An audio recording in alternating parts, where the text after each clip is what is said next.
বন্ধুরা, আরো একটা নতুন বছর আর নতুন বছরে আরো অনেক ভিডিও দেব এই আশা রাখি। আর আপনারা পাশে থাকবেন, যেভাবে বিগত বছরগুলিতে আপনারা আমার পাশে ছিলেন, আগামী দিনেও থাকবেন এই আশা রাখবো। সমস্ত দর্শককে জানাই হ্যাপি নিউ ইয়ার। 2025 সাল আপনাদের জীবনে আরো অনেক বেশি আনন্দ, অনেক বেশি অপরচুনিটি নিয়ে আসুক, এটাই চাইবো।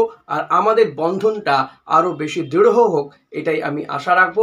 আশা রেখে আজকের ভিডিও শুরু করব। উইন্টার ট্রান্সফার উইন্ডো খুলে গিয়েছে, ফলত আগামী কয়েক দিনের মধ্যেই কিন্তু একের পর এক ক্লাবের আপডেট আপনাদের সামনে নিয়ে আসবো, যে কোন ক্লাবে কে সাইন করলো, ইস্ট বেঙ্গলে কি অ্যাশলে কফি আসছেন, এই সমস্ত বিষয়গুলো থাকবে। কজন বিদেশি আসছে ইস্ট বেঙ্গলে, সাউল ক্রেসপোরি বা খবর কি, সেটাও জানা যাবে।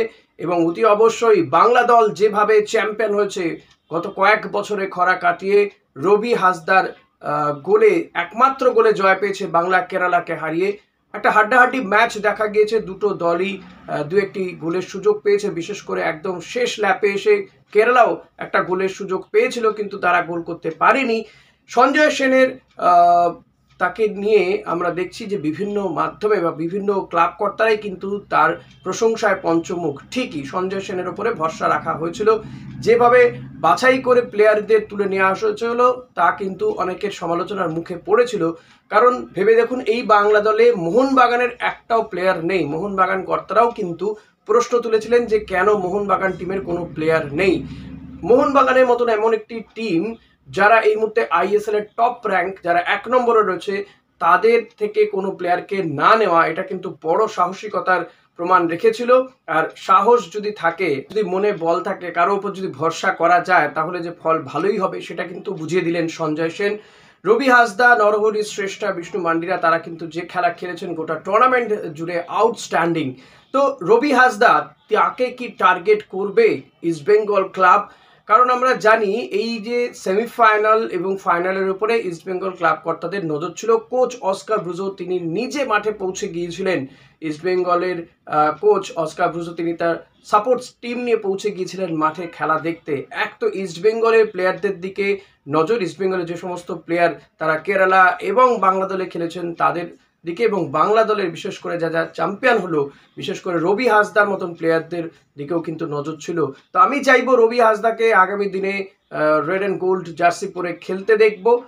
কারণ রবি হাসদা তিনিও স্বপ্ন দেখেন বড় কোনো দলে খেলবেন। রবি হাসদা একেবারে মধ্যবিত্ত বা বলা যেতে পারে নিম্নবিত্ত পরিবারের ছেলে। সে ফুটবল খেলে, তার একটা ভালো চাকরি বা একটা ভালো টিম দরকার, যেখান থেকে সে ভালো আর্নিং করতে পারবে, তার ফ্যামিলিকে নিয়ে যেতে পারবে। নাহলে হয়তো বাংলার বহু প্লেয়ার এভাবে কিন্তু হারিয়ে যায়, যারা হয়তো সম্ভাবনা জাগায় কিন্তু পরবর্তীতে কোনো বড় দলে গিয়ে খেলতে না পারলে, সুযোগ না পেলে তারা হারিয়ে যায়। আমরা গোলকিপার শঙ্করের কথা জানি, 3 প্রধানে খেলেছে, কিন্তু আজ সে কোথায়? তার থেকে অনেক খারাপ মানে গোলকিপাররা বিভিন্ন দলে খেলে বেড়াচ্ছে, কিন্তু শঙ্করের মতন প্লেয়ার তাদেরকে ক্ষেপের মাঠে দেখা যায়। তো আগামী দিনে রবি হাসদাদের যেন এই পরিণতি না হয়, এটাই আশা রাখবো। রবি হাসদারা বড় কোনো ক্লাবে সাইন করুক। আর উইন্টার ট্রান্সফার উইন্ডো যেহেতু খুলে গিয়েছে, তো এটাই বড় সুযোগ ইস্টবেঙ্গলের সামনে। রবি হাসদার মতন এমন একজন বক্সের সামনে ক্ষিপ্র, এমন একজন ফরওয়ার্ড যে গোল করতে পারে, ভারতীয়, এটা সবচেয়ে বড় পাওনা হবে। প্রচুর টাকা তাকে দিতে হবে না, অথচ একটা কোয়ালিটি, একটা ভালো মানের প্লেয়ার পাওয়া যেতে পারে। তবে আবারও বলবো, প্লেয়ারদের নিলেই হবে না, তাদেরকে কিন্তু মাঠে খেলাতে হবে। যেভাবে ডেভিড দিনের পর দিন বসে থাকছে, কখনো কখনো সে সুযোগ পাচ্ছে, সে কিন্তু প্রমাণ করে ছেড়েছে সে ভালো স্ট্রাইকার হওয়ার, তার যাবতীয় রসদ তার মধ্যে রয়েছে। রবি হাসদাকেও কিন্তু আগামী দিনে আমি লাল হলুদ জার্সিতে দেখতে চাই। সেও বড় কোনো দলে খেলতে চায়, ময়দানের 3 প্রধানের মধ্যে বড় কোনো দলে। তো রবি হাসদা যদি খেলে, তাকে খেলাতে হবে, কিন্তু এটাও কিন্তু একটা বড় চ্যালেঞ্জ। তো আপনারা বলুন আমাকে দর্শক, যে আগামী দিনে রবি হাসদাকে এই বড় দলগুলো কোনো জার্সিতে দেখতে চান কিনা। বিশেষ করে আমি তো চাইবো ইস্টবেঙ্গল দলের জার্সি পরে রবি হাসদা খেলবে আর এই আইএসএল এ খেলতে নামবে। এটা দেখতে পেলে আমার থেকে খুশি বোধহয় আর কেউ হবে না। আপনারাও কি সেটা চাইছেন? অতি অবশ্যই কমেন্ট করে জানাবেন আমাকে। আর একটা বিষয় বলবো, যে ইস্টবেঙ্গলের এই উইন্টার ট্রান্সফার উইন্ডো খুলে যাওয়াতে ইস্টবেঙ্গলে কিন্তু 2জন প্লেয়ার আসবে, 2জন বিদেশি, 2জন ব্রিটিশ প্লেয়ার, একজন স্ট্রাইকার, একজন সেন্ট্রাল মিডফিল্ডার। এবং ইতিমধ্যেই প্রায় চূড়ান্ত হয়ে গিয়েছে অ্যাশলে কফি এবং জ্যাক রোলস। তো এদের 2জনকেই হয়তো নিয়ে আসা হবে।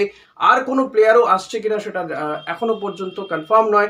ভারতীয় কয়েকজনের দিকে নজর রয়েছে, তো আমি চাইবো যে রবি হাসদাকেও এই লিস্ট বা এনলিস্টেড করা হোক, তাকেও এই আইএসএল এর টিমে অন্তর্ভুক্ত করা হোক। ইস্টবেঙ্গল ক্লাবের জন্য সেটা লাভ হবে বলে আমার মনে হচ্ছে।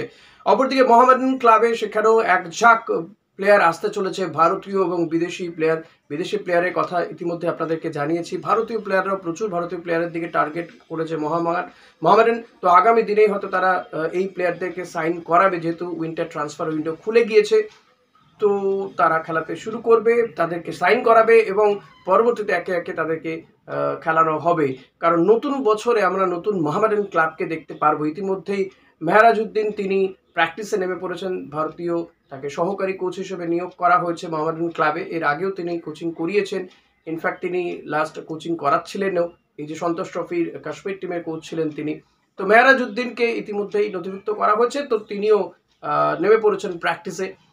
সব মিলিয়ে মোহামেডান ক্লাব ভালো কিছু করবে নতুন বছরে, এটা আশা রাখবো। নতুন বছরে কিন্তু ইস্টবেঙ্গলের জন্য একের পর এক শক্ত হার্ডল অপেক্ষা করছে। জানুয়ারি মাসে মুম্বাই সিটি এফসি, মোহনবাগান, যদিও মোহনবাগান ম্যাচটা নিয়ে একটা জটিলতার সৃষ্টি হয়েছে, কলকাতার ডার্বি বাতিল হয়ে গিয়েছে, সেই ম্যাচটা কোথায় হবে সেটা এখনো পর্যন্ত অ্যানাউন্সমেন্ট হয়নি।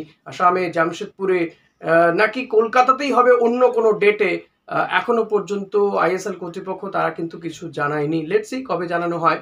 অপরদিকে 2 তারিখে মোহনবাগান নামছে জামশেদপুর, নয় মাফ করবেন, অপরদিকে মোহনবাগান 2 তারিখে নামছে হায়দ্রাবাদের বিরুদ্ধে খেলতে এবং ঘরের মাঠে এই ম্যাচের কিন্তু সমস্ত টিকিট মোহনবাগান দর্শকদের উদ্দেশ্যে, মোহনবাগানের যিনি ক্লাব কর্তা বা এই যে সঞ্জীব গোয়েঙ্কা, তাদের যে স্পন্সর, তো তারা কিন্তু ইতিমধ্যেই এই সমস্ত টিকিট ফ্রি ঘোষণা করে দিয়েছেন আর সমস্ত টিকিট সেলও হয়ে গিয়েছে। সেল মিনস ডোনেট হয়ে গিয়েছে।